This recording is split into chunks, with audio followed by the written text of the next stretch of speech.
students, how are you all? Hope you all are doing very good. So today here I am standing again with a new chapter of class 4, which is chapter number 6, Internet and Surfing. Okay so आज हम internet and उस पर जो हम surfing करते हैं उसके बारे में डिस्कस करेंगे. ओके इंटरनेट की क्या क्या रिक्वायरमेंट्स होती हैं, वेब ब्राउजर क्या है, how are we going to use Microsoft Edge. Okay so let's start our chapter. Computers have brought a great revolution. We can transfer any information in form of text, pictures, audio and videos within a second. Around the world, hundreds and thousands of computers are connected with each other through internet, and our family and friends are just a click away from us. All this is possible due to networking. Otherwise, informations have taken days to reach us now with which can be heard in seconds. So computers में क्या है, एक great revolution आया है because आज के time पे आप क्या कर सकते हो, किसी भी इंफॉर्मेशन को, चाहे वो टेक्स्ट, पिक्चर, ऑडियो, वीडियो कुछ भी हो, उसका विद इन सेकेंड्स क्या कर सकते हैं, इजिली ट्रांसफर किया जा सकता है. वर्ल्ड में hundred and thousands of computers हैं जो आज के टाइम पे एक दूसरे के साथ कनेक्टेड है थ्रू इंटरनेट. ओके हमारे फैमिली फ्रेंड्स हमसे क्या है, सिर्फ एक क्लिक यानी कि कंप्यूटर क्लिक से दूर है, चाहे वो अराउंड द वर्ल्ड कहीं भी बैठे हों. ठीक है, एंड ये सभी किसी की वजह से पॉसिबल है, नेटवर्किंग की वजह से पॉसिबल है. बिकॉज यहाँ पे क्या इंफॉर्मेशन बहुत ही जल्दी क्या हो जाती है, ट्रांसफर हो जाती है. अदरवाइज इंफॉर्मेशन क्या काफ़ी महीनों या सालों दिनों का टाइम पीरियड लग जाता है उन्हें क्या करने के लिए, कहीं भी ट्रांसफर करने के लिए, जो कि आज के टाइम पे इंटरनेट के थ्रू सेकंड्स में पहुंच जाती है. ठीक है, सो नेटवर्क को कैसे डिफाइन कर सकते हैं, as a group of two or more computers linked together. दो या दो से ज्यादा कंप्यूटर्स जब आपस में एक दूसरे से लिंक्ड होते हैं उसे हम नेटवर्क कहते हैं. सो ये सभी कंप्यूटर्स एक दूसरे से कनेक्टेड हैं वायर, सैटेलाइट या वेरियस अदर वेज के through. So first of all the topic is internet. Internet क्या है? Internet refers to a collection of millions of computers to share information across the world. Millions of computers का collection जो आपस में एक दूसरे के साथ कनेक्टेड है, ओके इंफॉर्मेशन शेयर करने के लिए across the world, that is known as internet. Internet को हम नेटवर्क ऑफ नेटवर्क्स पे कहते हैं क्योंकि ये बहुत सारे small, medium and large network से मिलकर बना है. नाउ एडवांटेजेस ऑफ इंटरनेट, क्या क्या एडवांटेजेस है इंटरनेट के? Number 1, we can exchange text messages with our friends through chatting. हम इंटरनेट का यूज करके चैटिंग करके क्या टेक्स्ट मैसेजेस एक्सचेंज कर सकते हैं अपने फ्रेंड्स, फैमिली, रिलेटिव्स के साथ. Okay video conferencing we are able to do with a group of people with the use of internet. We can get information, किसी भी टॉपिक पे आपको इन्फॉर्मेशन मिल सकती है इसके थ्रू. हम इंटरनेट पे प्रोडक्ट्स को बाय कर सकते हैं, सेल कर सकते हैं. इंटरनेट का यूज़ करके हम अपने प्रोडक्ट्स को प्रमोट कर सकते हैं. Okay and can have access to online classes also. Online classes भी हम ले सकते हैं अपने घर पर बैठकर एंड अपनी नॉलेज को एनहांस किया जा सकता है. Plus we can listen to song, watch movies, play games. So ये सारे एडवांटेजेस हैं of internet. Next disadvantages of internet. अब कुछ डिसएडवांटेजेस भी हैं इंटरनेट के. So the use of internet has grown tremendously over the past few years and it has become an important part of everyday life. We know that internet comes with many benefits but it has some drawbacks as well. सो अगर देखा जाए तो internet आज की date में students world widely use किया जा रहा है by almost every single person in the world. Okay because it has many advantages. लेकिन आज we all have heard every coin has two side, head and tail. अगर किसी चीज़ के एडवांटेजेस होते हैं तो उसके डिसएडवांटेजेस भी होते हैं. सो सिमिलरली अगर इंटरनेट के हमने एडवांटेजेस डिस्कस किए सो उसके कुछ ड्रॉबैक्स या कुछ डिसएडवांटेजेस भी हैं. जैसे कि number 1, people are so involved with making friends and playing games on internet that they have stopped giving time to their family and friends so much so that there is no direct connection with family and friends. So लोग क्या internet का use करके अपने friends को क्या online तरीके से ही बात करते हैं. अब सारे फ्रेंड्स उनके ऑनलाइन हो चुके हैं. इंटरनेट पे गेम्स खेलने में इतने ज़्यादा इंडल्ज है द पीपल सो दैट क्या उनका क्या अपने फैमिली के साथ क्या हो गया, एक इंटरेक्शन बहुत ही वीक हो चुका है. अपनी फैमिली को कोई टाइम नहीं दे रहा है, अपने फ्रेंड्स के साथ कोई डायरेक्ट कम्युनिकेशन नहीं कर रहा है, कोई डायरेक्ट कॉन्टैक्ट नहीं है because of so much indulgence in the internet.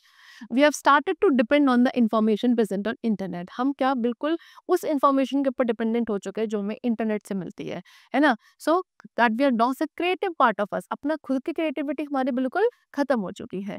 Instead of relying upon the books we prefer searching information on the internet which can not be 100% accurate. So किसी भी topic पर कोई इन्फॉर्मेशन चाहिए, सो उसे books में search करने की बजाय हम डायरेक्टली उसको क्या इंटरनेट पर सर्च करते हैं एंड उस इंफॉर्मेशन पे पूरी तरीके से रिलाई करते हैं। ऐसा ज़रूरी नहीं है कि वो हमेशा 100% एक्यूरेट इन्फॉर्मेशन हमें प्रोवाइड करता हो। नेक्स्ट, साइबर क्राइम जो है काफ़ी कॉमन है इंटरनेट पे, है ना। हमारी जो पर्सनल इंफॉर्मेशन है वो मिसयूज करी जाती है on internet. So these were the drawbacks of the internet. Now we come to requirements for the internet. So internet के साथ कनेक्ट करने के लिए कुछ इक्विपमेंट्स की रिक्वायरमेंट होती है, जैसे कि नंबर 1 कंप्यूटर सिस्टम। सबसे पहले इंटरनेट का यूज़ करने के लिए हमें एक कंप्यूटर सिस्टम चाहिए होगा या फिर मोबाइल डिवाइस चाहिए होगी, ठीक है। Secondly we need internet connection, ठीक। सो हमें क्या इंटरनेट के साथ कनेक्ट करने के लिए क्या एक डायल अप या ब्रॉडबैंड कनेक्शन की रिक्वायरमेंट होती है। डायल अप कनेक्शन जो होता है लेस एक्सपेंसिव होता है इंटरनेट को एक्सेस करने के लिए, लेकिन इसकी स्पीड भी काफ़ी स्लो होती है। डायल अप एक्सेस से आप क्या कर सकते हो, आप कंप्यूटर, एक डायल अप मॉडेम एंड एक रेगुलर टेलीफोन लाइन यूज़ कर सकते हो। ब्रॉडबैंड एक हाई स्पीड इंटरनेट कनेक्शन है। ब्रॉडबैंड एक्सेस के थ्रू जो कंप्यूटर है, एक कंप्यूटर, एक डिजिटल मॉडेम, एक ब्रॉडबैंड लाइन का यूज़ किया जाता है। ब्रॉडबैंड कनेक्शन के थ्रू जो कंप्यूटर है वो यूजुअली हमारे इंटरनेट के साथ एंटायर टाइम, पूरे दिन क्या रहता है, कनेक्टेड रहता है when it is on and speed is also very high. Next is internet service provider. फिर इंटरनेट कनेक्शन जो है वो क्या डिफरेंट कंपनीज के थ्रू प्रोवाइड किया जाता है, जिसे हम इंटरनेट सर्विस प्रोवाइडर कहते हैं, ISPs कहते हैं। ISPs क्या करता है, इंटरनेट को मंथली चार्ज के साथ हमें यूज़ करने के लिए अलाउ करता है, जैसे कि BSNL, एयरटेल, जियो एक्सेट्रा। ये क्या है, कुछ ISPs हैं commonly which are there in India. Next is modem, एक और रिक्वायरमेंट हमारे इंटरनेट के साथ कनेक्शन के लिए विच इज मॉडम। मॉडम क्या है, एक शॉर्ट फॉर्म है, फुल फॉर्म क्या होता है, मॉड्यूलेटर एंड डीमॉड्यूलेटर का। ओके चलो, ये एक डिवाइस है जो डेटा को रिसीव करता है इंटरनेट से एंड फिर उस डेटा को हमारे कंप्यूटर से हमारे इंटरनेट में सेंड करता है। दो मेन टाइप के मॉडम होते हैं, एक होता है dial up modem and the next is digital modem. Next we come to web browser. Web browser जिसको सिंपली ब्राउजर भी कहा जाता है, ये क्या है, एक सॉफ्टवेयर प्रोग्राम है जिसके थ्रू हम इंटरनेट पे ब्राउज कर सकते हैं एंड डिफरेंट वेबसाइट्स को इजीली ओपन किया जा सकता है, ठीक है। चलो, मोजाइक क्या था, पहला सक्सेसफुल ग्राफिकल वेब ब्राउजर था जिसको डेवलप किया था मार्क एंडरसन एंड एरिक बीना ने इन 1992 एंड इसको रिलीज किया गया था इन 1993 में। More than one web browser can be install on a single computer. एक कंप्यूटर पे एक से ज्यादा ब्राउजर्स क्या कर सकते हैं, हम इजीली इंस्टॉल कर सकते हैं। Now different types of web browsers. अब web browser क्या होते हैं, we have discussed. Now what are the different types of web browser? Number 1 Microsoft Internet Explorer, ठीक है। अब ये वेब ब्राउजर मोस्टली यूज होने वाला वेब ब्राउजर है पूरे वर्ल्ड में। इसको डेवलप किया था माइक्रोसॉफ्ट ने 1995 में as a supportive package to Microsoft Windows operating system. फिर माइक्रोसॉफ्ट ने क्या इंटरनेट एक्सप्लोरर को डिसकंटिन्यू कर दिया था इसके डेवलपमेंट के बाद ऑन 15 जून 2022 में। नेक्स्ट है माइक्रोसॉफ्ट एज। एज क्या है, सक्सेसर है इंटरनेट एक्सप्लोरर का, जिसके थ्रू हम क्या वेब को seamlessly with many new features के साथ क्या कर सकते हैं, ब्राउज कर सकते हैं। Next is Mozilla Firefox. ये भी क्या है, एक वेब ब्राउजर है, सेकंड मोस्ट फेमस ब्राउजर है आफ्टर इंटरनेट एक्सप्लोरर, ठीक है। इसको यूज किया जाता है काफी सारे ऑपरेटिंग सिस्टम्स में, जिसमें आपका विंडोज, मैकिंटोश, लिनक्स जैसे सभी इंक्लूडेड है। नेक्स्ट है गूगल क्रोम। गूगल क्रोम भी एक ब्राउजर है जिसको डेवलप किया था गूगल ने, काफी faster, safer and easier to install and to work on web browser है। Now next we come to using Microsoft Edge. So Microsoft Edge क्या है, डिफॉल्ट वेब ब्राउजर है विंडोज 10 ऑपरेटिंग सिस्टम का। Okay so अब हमको general features discuss करेंगे Microsoft Edge के। So first of all, to open Microsoft Edge follow these steps. Microsoft Edge को open करने के लिए कौन से स्टेप्स हैं, type Microsoft Edge in the search box next to the start button. Start button के next पे आपका एक सर्च बॉक्स होता है, आपको वहाँ पे माइक्रोसॉफ्ट एज टाइप करना है, या फिर आप स्टार्ट बटन पे क्लिक करके माइक्रोसॉफ्ट एज को वहाँ पे सर्च कर सकते हैं।